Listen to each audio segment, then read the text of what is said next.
Гленгола. Глengowla. Нет, по-моему, все-таки Гленгола.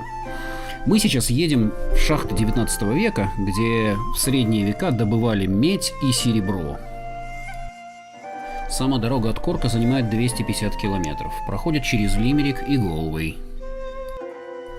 Собственно, моторвей занимает только половину дороги, а все остальное время она идет вот по такой красивой сельской местности. Или вот по таким вот красивым маленьким городкам. Первое, что встречает на въезде, это вот такой веселый шахтер и провожающая его на работу семья. А перед въездом на парковку второй веселый шахтер, уже с веселой собакой. Проходим по дорожке вглубь и видим хозяйственные постройки тех времен. Сейчас в них находится музей и сувенирный магазин. Вот здесь можно сфотографироваться всей семьей в виде средневековых шахтеров. Мы, конечно, не стали.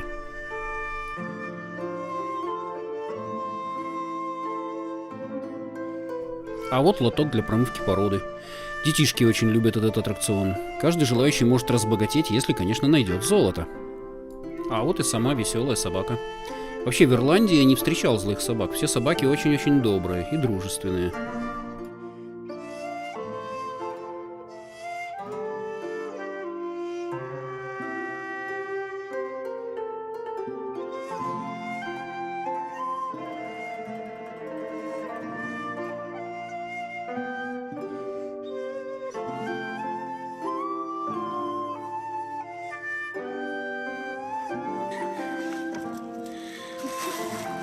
Ой, чего? Ну она общительная, что? Ой, скажи, ой, скучно собаке. Ага.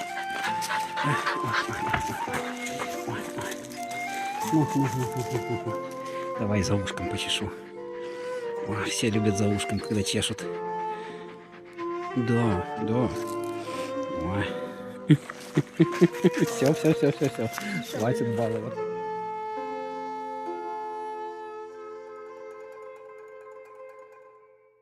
Здесь когда-то находилось водяное колесо, от которого приводились в действие механизмы этой шахты. А вон овечки. Овечки. Ну как, в смысле, тек ручей. Очевидно, они...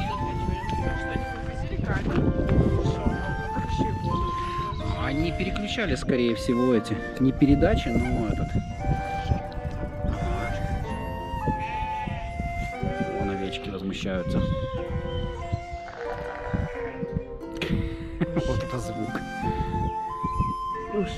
И ушли. Причем это что, получается, если без рогов, это овца? А с рогами это баран. Взрослая овца. Она идентифицирует себя. Трансгендерная овца. Вот.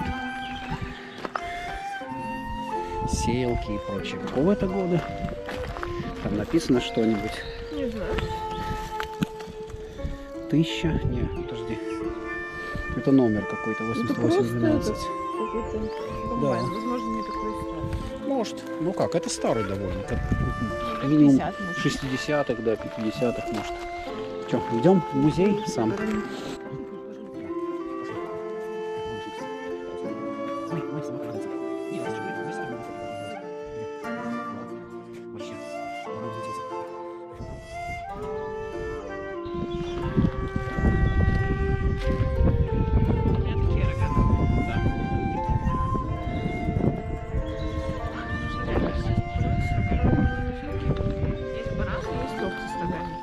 Не знаю. Мне кажется, овцы без рогов. Может, 3 баранов типа дружат отдельно от овец? Ну, кто это знает? Может, Главы стада, да. Они кормиться пошли. Смотри, он возмущается. Он пошел вообще. А может, наоборот, вкусненького что-то ищет. Что?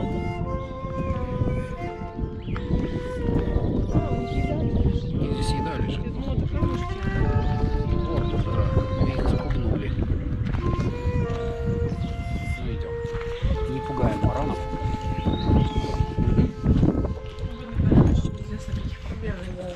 он бодаться будет. Thank you. We are okay. Yeah. It was nice. Так, не хочешь такое? Where are you from? Oh, We're from Cork, actually. Huh? From Cork, Cork, actually, but Cork. originally from Russia. Oh, yeah, long way from home. yeah. This is marble. You don't want this? Образцы минералов, которые добывались в этой шахте. Yeah. No need for a big camera. В качестве сувениров продаются изделия из местного мрамора. Вот такие вот тарелки или шахматы. И куча других безделушек.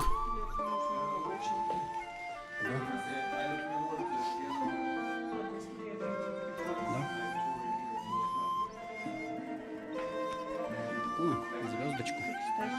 Ну, симпатично. Дико извиняюсь за это мерцание. Только-только купил GoPro-шку и не посмотрел настройки. Был выставлен американский стандарт NTSC на 60 Гц, а у нас лампы мерцают 50 Гц. Вот компенсация и не срабатывает. Вообще, что NTSC я сделал зря. Но хватит смотреть сувениры, по-моему, пора уже начинать экскурсию. Мы разговорились с экскурсоводом о соседних пещерах Дулинскейв. Там для спуска в сами пещеры построена красивая бетонная такая шахта с лестницей. Но первооткрыватели пещер, они пролезли по невероятно узкому проходу. Вот здесь вы видите его на фотографии, откуда они вылезли в эту пещеру. Сам экскурсовод, который сам является шахтером в 11-м поколении, сказал, что он не сумасшедший, он никогда бы не полез в такой узкий проход. Yeah, that's according to the history. They were like, let's crawl in this crevice and see where it's go.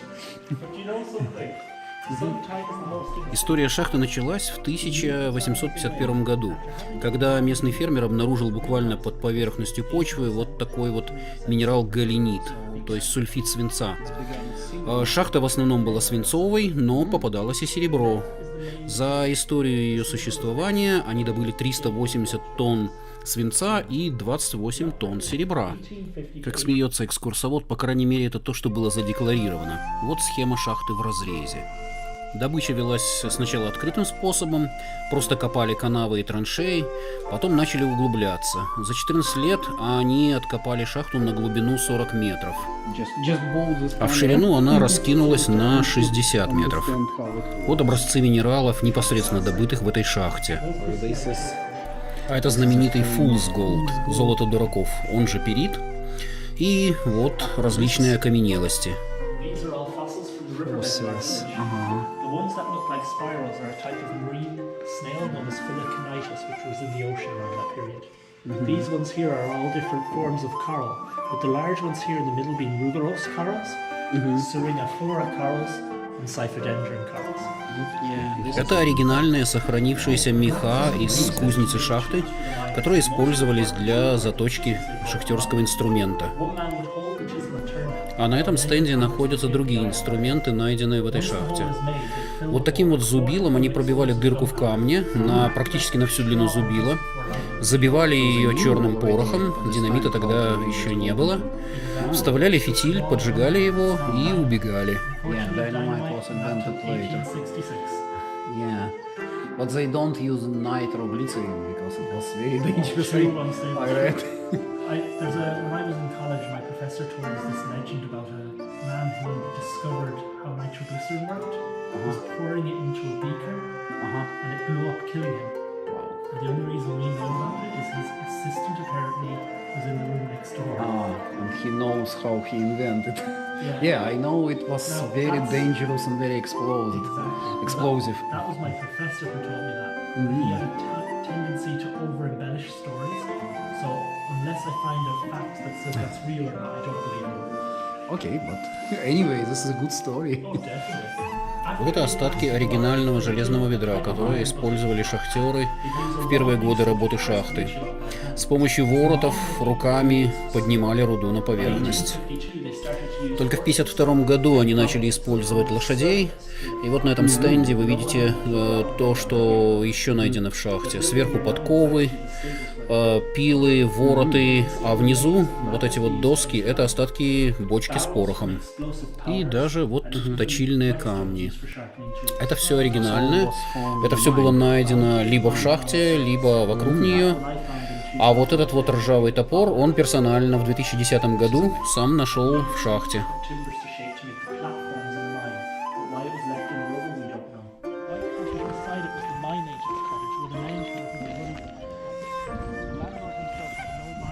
Когда владелец земли обнаружил руду, он вначале пригласил геологов.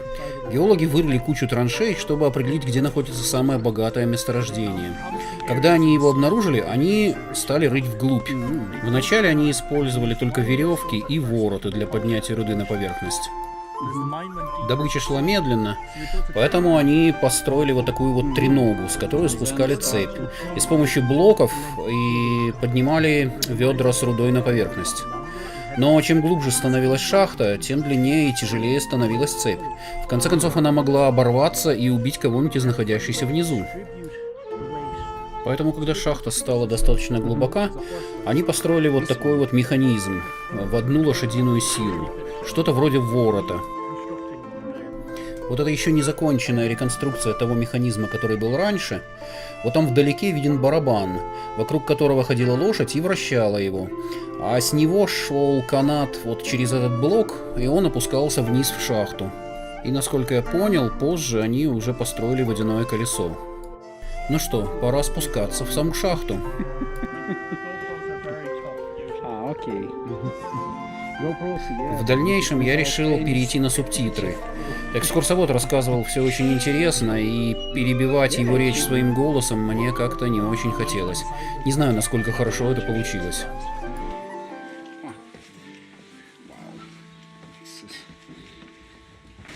As you enter the mine, you'll see it's all made of a whitish, almost creamish coloured rock known as the lake's marble.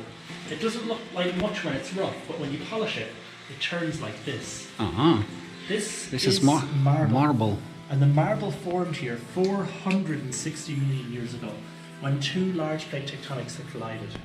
From the collision, one plate subducted into the earth, folding and being pressurized deep in the earth, while the continental masses would have pushed up on top, folding up and becoming mountains. From the compression, calcium carbon-bearing materials would have been baked and metamorphed, transformed into marble. Due to this, the rock here is tough. There's no need for anything to hold up the structure, it's self-supporting. And this ceiling is from the marble, or it's from concrete? This is us, we've sprayed a type of concrete into this. The reason we've done that is to reduce water flowing into the mine. The soil above us can be up to 60% water. It's like walking on a giant sponge. And if there's a hole in the ground, it'll find a way down. Yeah. By putting this concrete cap and tile over the top, we make it so that no person could fall into the mine, but we also reduce the water flowing into the mine by 33%. Wow. The miners didn't know any of that though. All they knew was their job to drill holes into the marble and blow it off. And that's what they did. Every you walk through is where they blasted the rock apart while extracting the lead and silver. And as you can see, the crystal itself is translucent. The light will shine all the way through. The minerals here formed around 300 million years ago, when super hot jets of water, like in a geyser, pushed up through cracks in the rock. Inside the jet of pressurized fluid was liquid minerals of calcite, iron pyrite, the fool's gold. This is the one original. But I never think. I maybe think this is metal, but never gold. Exactly. Like. With this calcite, we also have zinc, barite, and just on the other wall, we have bits of the lead and silver mixed in with calcite. The miners realized if they found one crystal, it could lead them to the lead and silver they wanted. That's how silver looks like When it's in rough, reality. I'll move my torch off so you can get a better view. It's nice. As we head down through here, where we walk through is where the miners have dug. They entered the mine on ladders with wooden floors they built like scaffolding down to the shafts. We go down on stairs, so we're lucky. But these are the type of ladders and platforms the miners used. And And these are original ladders in here for at least 160 years. The strange thing about the wood that makes these ladders is none of the wood is Irish. Every last length of timber that you'll see in this mine today is strangely North American. Ah, maybe because Canada and North America, they trade the woods. Like ship brings people to America, they bring back wood. Exactly. During the famine, as the Irish immigrated away, Yeah. the boats returned carrying timber as ballast. They realized they could sell this wood for high profit and would sell it to people. На самом деле это не совсем так. Эти корабли с самого начала строились как лесовозы. А вот люди — это как раз был побочный заработок. Чтобы не возвращаться пустыми в Америку, они брали людей на борт как пассажиров. Я, кстати, уже снял видео как раз с такого корабля. It's North American pitch pine, a strong and resinous timber. When the mines closed, over many years they filled with water. The water would have stagnated because there's no outflow from the land around us. So it would have dropped oxygen. And the lack of oxygen became anaerobic and preserved the wood underground. And they are like... But if I bring that timber to the surface on a sunny day and let the water dry out completely, the wood would begin to shrink and break. But this one, like, it's not restoration, this is the original one. Like, It's original. a couple of 100 years maybe. 150, 160 years old. Yeah. They built things to last back then. But when you discovered this shaft, you start to pumping out the water first. Exactly. Oh. Like when the family always knew there was a mine here, but they never knew what it looked like. One cold day in November, they pumped the water from the first quarter of the mine using an electric pump that they had. They then went down the mine shaft to have a look. They always wanted to know about the mine and its history. Whenever they asked the past generation about it, they always used to say things like, "Oh, stay away from the mine shafts, they're dangerous. If an animal falls in, they're gone, they're dead. There's nothing there, leave it alone." Stuff like that, typical parents trying to adapt to Oh, their I children. remember my childhood too. Exactly. We have same stories from lots of places abandoned. It never changes parents, do they? Yeah. But what I have to laugh at is one day they were talking to a man who was collecting crystals on the surface, a man named Stephen Morton.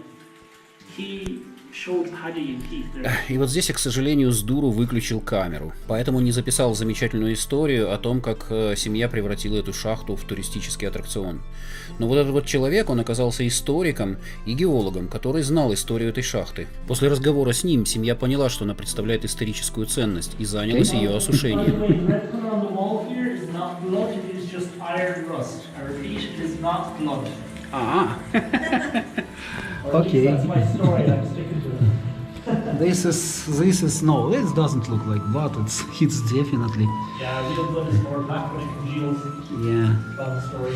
And how many tourists should like hit their heads here to make so much blood?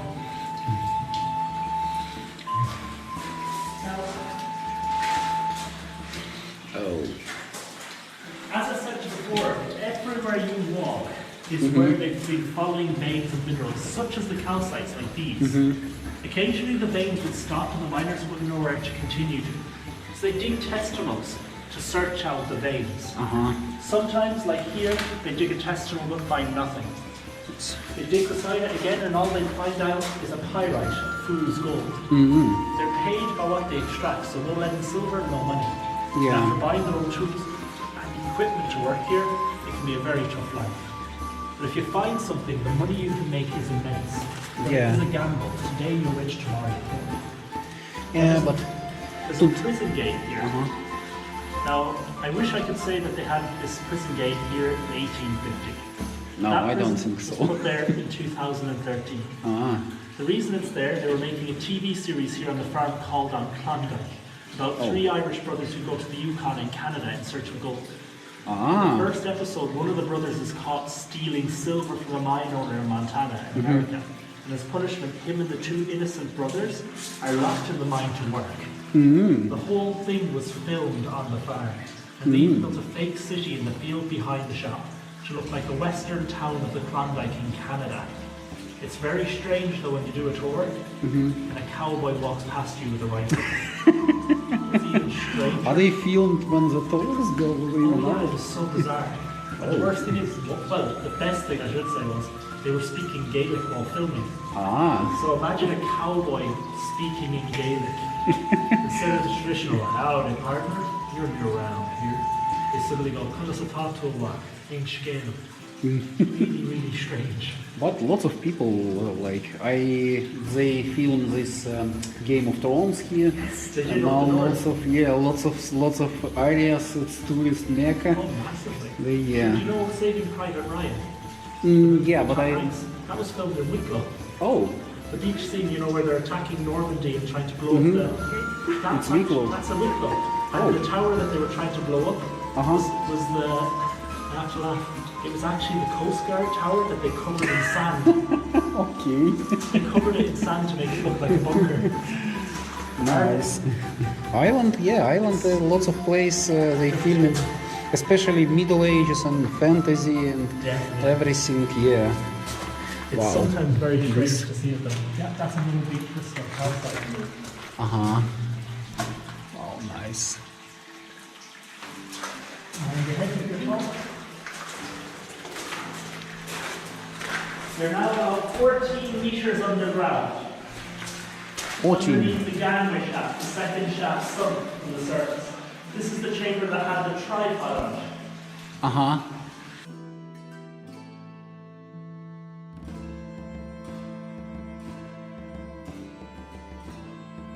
Exactly. In this mine though, they couldn't really build stairs, so what they do is they build wooden floors at different levels. The ladder going from level to level to level. This mine goes in an Something angle, like this. or drift as they call it, of 45 degrees into the earth. This is a part of The pump. some. This pump was used for taking water from the mine, and how their pump operated was on the surface. There was a giant water wheel turned by a river. As the wheel turned, large pieces of timber were lifted up and down through the mine. They slowly turned wheels, and the wheels would then move pistons through cast iron pipes like this. This would create a pressure that would push the water up through the pipe from the sump. Sumps are chambers that they allowed to fill with water every 33 feet or 10 meters at a time. The reason that's the maximum pressure they could drive the water vertically using around 1 bar of pressure. Perfect engineering though. Yeah, they don't have those turbo. But they did have steam pumps, engine pumps. And they did plan to build one here, but they needed £20,000 to build one. Oh, it's 20,000 expensive, I pounds back think. then is Yeah. a couple of million euros today. I remember I saw those steel. I don't say they maybe it working, but I still remember those on cork waterwork machines, steam machines for using to pump the water to the city water flow. Oh, they were like brute machines. Yeah. Now, they used chisels to break the rock. The mining method was simple. One man would be crouched down, holding the chisel in his bare hands. It's his job to keep turning it, so it doesn't get stuck as they hammer it in. The top of the chisel is wider than the bar, so this makes the hole slightly wider than the bar itself. They'd turn it, they'd hammer, turn it and hammer. Once they've made the hole, they pull the chisel out and place the explosive powder. They then drill another hole and repeat. Once the holes are made, they place the explosives and most of the men leave the mine. Yeah. Then the powder monkey would light the fuses. He's the gentleman in charge of the blasting. He would then have to run the ladders to hopefully get to the surface before the blast. Sometimes though, they were too deep in the earth to do this, so they prepare a tunnel they call a safe tunnel. When inside them, they cover the entrance up with a wet blanket. They keep their mouths open and their ears unblocked during the blast. Blast wave. Exactly. As the wave passes through, it changes the air pressure. The air pressure sudden change can burst eardrums. That's why they kept their mouth, ears and nose open. It allowed the air to circulate. Yeah, this Now, is. we have found no records of miners dying in here, but I do believe it did happen. They probably... Oh. Now, though it doesn't feel like we've traveled very far, we have traveled deep. Right now, you're roughly around 25 meters underground.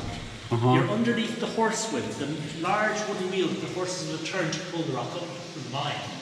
It's also the area where in 1854, as they started digging this chamber to lift the rock from here, they found large mineral veins going down through here, full of lead. As it went behind here, they dug it out, and after they dug the whole tunnel in front of us out, they refilled that back chamber with backfill, waste rock they weren't using. In 2010, me, Keith and Paddy spent the winter redigging that rubble out, finding the minerals we saw on display in the museum. But the work we did to dig the rubble out is nothing compared to the miners' work to break it. And as I turn on the lights behind you now, you can see the marks of their chisels carved from the marble in the darkness. Imagine these people starting on the surface with chisel and hammer in hand, digging 65 meters or deeper into the earth in 15 years. It was a hard job. Can do if they push themselves. This mine opened up in the famine, so for them to have a job meant their children could go to school. If they saved up enough money, they could buy a farm or send their children to America in hope of bettering their lives. Yeah. It gave them a chance at life that many in Ireland at that time didn't have. Before the famine in 1845 to 1848, the population in Ireland was over 8 million people. After the famine period, the population dropped to below 3 million. These people would have done absolutely anything, and they did it. Yeah. Without the ones who stayed, the ones who came back, the ones who sent money home, sure we won't be here to tell their story. It's amazing what anyone can do if they really have to. Вот здесь хорошо видны отметины на камнях от зубил. А мы пока спускаемся все ниже и ниже в шахту.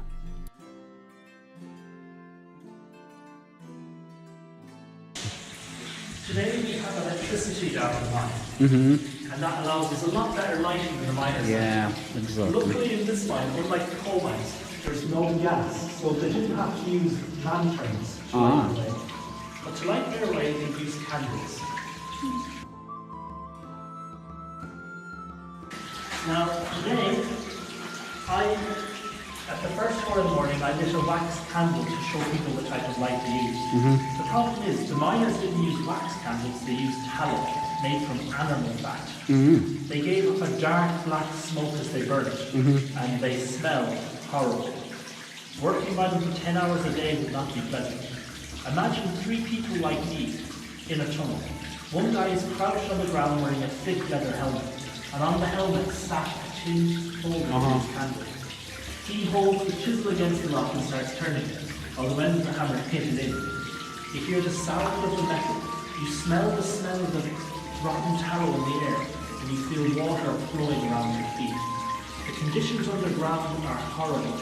This is the empty one. Exactly. And they dig a lot.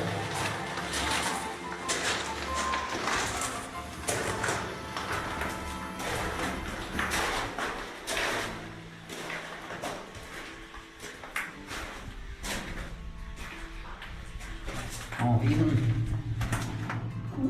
Остались даже отверстия, видишь, вот эти, которые их пробивали в камни, чтобы заложить динамит, но очевидно потом бросили.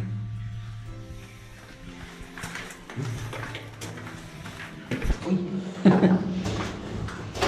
Yeah, you need to mind your health here.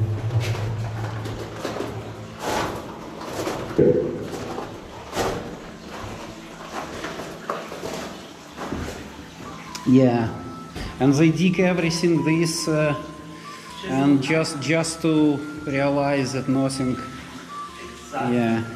But that is the gamble. One day you're rich, the other day you're poor. Now as we go down, you'll see water flow through the rock, forming stalactites and stalagmites. Calcium, as it drips, will drip and harden sometimes, falling downwards to form a stalactite. But as the water drops onto the ground below, a stalagmite will rise up to meet the stalactite. Yeah, a little one. These ones are very, very young, but we'll give them 1,000 years and maybe we'll have big ones eventually. But we'll have to wait a very, very long time. Yeah. But this is a shaft, not natural cave, because... Exactly. So this is bizarre to see, but it's beautiful, it's pretty. Yeah. That's how it's growing. Now, when the mine was running, when you stand here, you'll see a plaque on the wall with 11 men's names on it. These are original miners who worked in a team here in 1854. Some accounts say 300 people could be directly employed in the mining here on the site. Now let's be honest, you're not having them all underground at the same time. Maybe maximum 60 people underground while the rest are working on the surface, transporting day and night. They worked in teams of 11, and this is one team who worked here on the 24th of October 1854. We know their names because we found a copy of a pay sheet with their wages. When they worked here, they were professional miners who were taught when they worked to arch the roof. By arching the roof, you spread the weight through the rock, securing it around you. They were taught to look at the grain of the rock, because just like with wood, marble has flow, it has grain. And if you split with the grain, you crack the rock easier, just like wood. And that allowed them to find the lead and silver. Now there's a very big piece of lead and silver here, and the fact they've left it is strange. They are paid by what they take. The only reason you leave something behind is if you believe it's too small. But if that's small, what's So it big? was, yeah. The bigger they made a tunnel, the larger the vein they'd find. And by the size of this tunnel, they found something very big. We are 40 meters underground at this point. And if you stand exactly here, hold your helmet and take a look up at an angle of 55 degrees. You can see the ferns growing through the mine grate on the surface. They dig this. They started up there on the surface and dug across this rock, following veins of copper pyrite with lead and silver. Copper pyrite, lead and silver, copper pyrites, lead and silver, calcites, and lead and silver. It was absolutely everywhere. The mine closed not because they ran out of material, but due to economics at the time. Two wars had ended, the Crimean War, and after in 1865, the American Civil War. With them ending, the price of lead would have gone very low. The landlord would have temporarily suspended the work, but during its suspension, the mine was allowed to flood. At the time the price had risen, he would have needed £20,000 to build the steam engine pump to dry the mine. He was rich, but he just didn't have the funds. They were not able to like dry it with this wooden. The mine remained filled with water because of this until 1992, when Keith Gagan and Paddy Puntell, as I said, they began to restore, and in 1998 they began the tours. Вот тут я, к сожалению, снова выключил камеру. Но, как вы можете видеть на этом кадре, шахта продолжается глубоко вниз. Как объяснил мне смотритель, они все еще продолжают ее осушать и строят лестницу для того, чтобы туристам было удобно спускаться.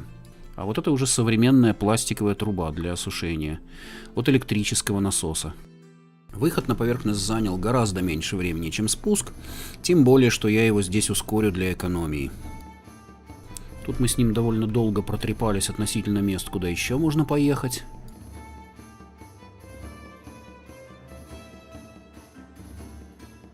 А вот еще один сталактит, но там живет летучая мышка.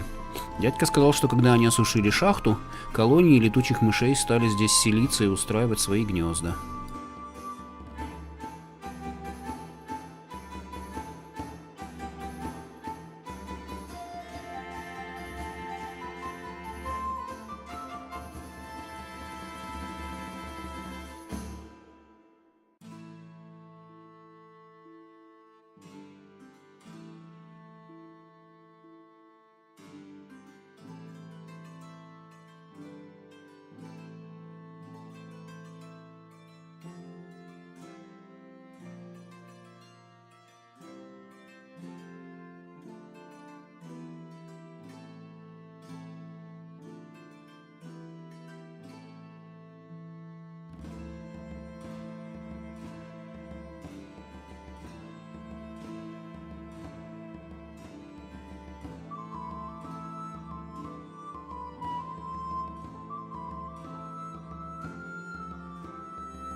И вот мы снова на поверхности.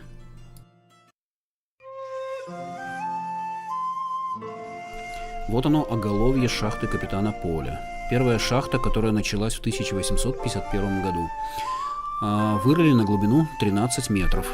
И вот такой вот деревянный ворот использовался для поднятия породы на поверхность.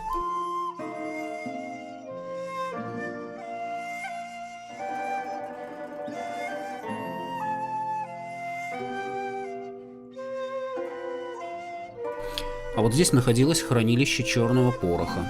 Видите, как оно далеко от шахты? Так что если рванет, то как бы, возможно, никого не заденет.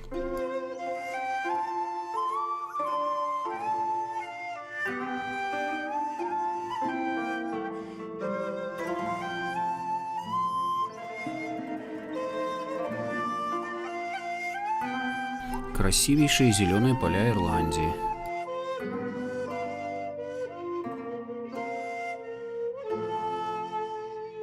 И стоит одинокая бочка, изображающая бочку с порохом.